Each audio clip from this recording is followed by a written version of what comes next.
Hey everyone, I'm Roland Rathbone, and today I'm going to be pitching Arrow and X. So let's get right into it. A teenager runs away from home to become a superhero despite not having any power or notable abilities. He is saved from death by a mysterious hero in town who he then mistakes for his new partner / best friend.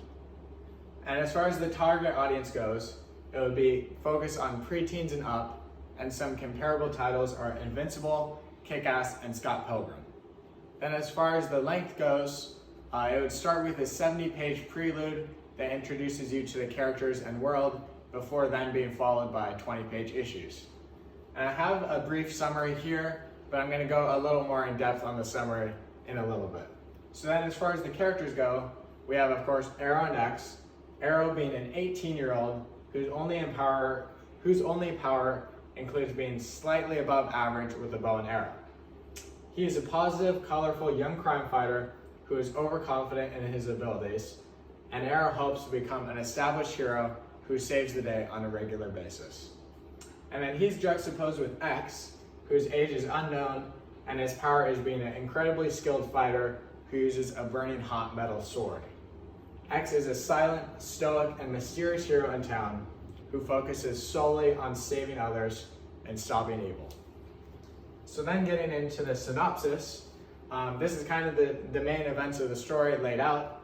So at the beginning, Arrow is pressured by his mom to meet with a top college to follow in his father's footsteps, but Arrow refuses to go, believing he can still make it as a superhero. Tired of her son not growing up, Arrow's mom destroys his superhero-themed room, including his bow. Arrow then runs away from home and goes to his grandparents, who make a superhero costume with him. And after this, Arrow sets out in the city searching for crime until stumbling across a drug shipment on the outskirts of town.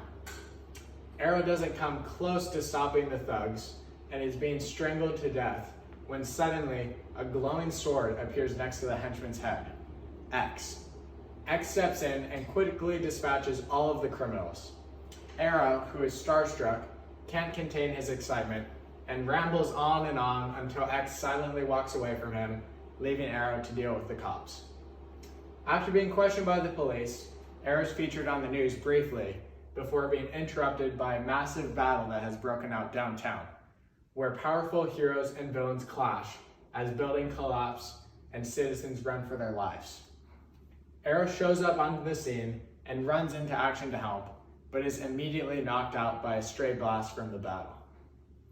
A stray cat later wakes up Arrow and follows him back to his grandparents' house, where Arrow recovers and his grandpa tells him he needs to start much smaller and dedicate himself if he's really going to become a superhero.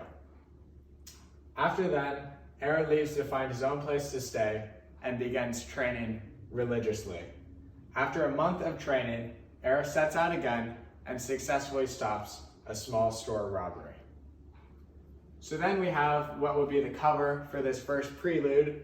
As you can see, it focuses solely on the two main characters, with X being in the shadows in the background and Arrow looking on positively in the foreground.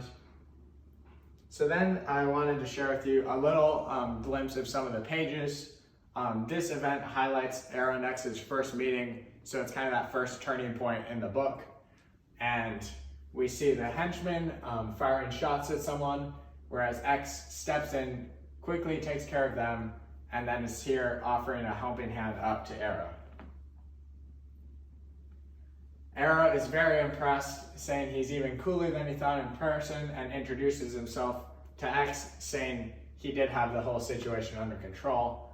And then he's saying how he's so excited that he's already teamed up and found a new partner, X, on his very first day, and keeps rambling on about his new best friend, X, and how they're the new dynamic duo. And then as X walks away, Arrow runs along next to him. Then Arrow continues talking X's ear off until X stops him and walks off into the dark city, and Arrow gives him his phone number so he can just give him a call next time to stop some crime, and tells him he'll see him soon. Yeah, so this is kind of, like I said, just one of the more important parts of the story, highlighting their first meeting, and I'm really excited for you guys to see what this adventure entails. and to tell you more about Aaron X in the future. Thanks for your time.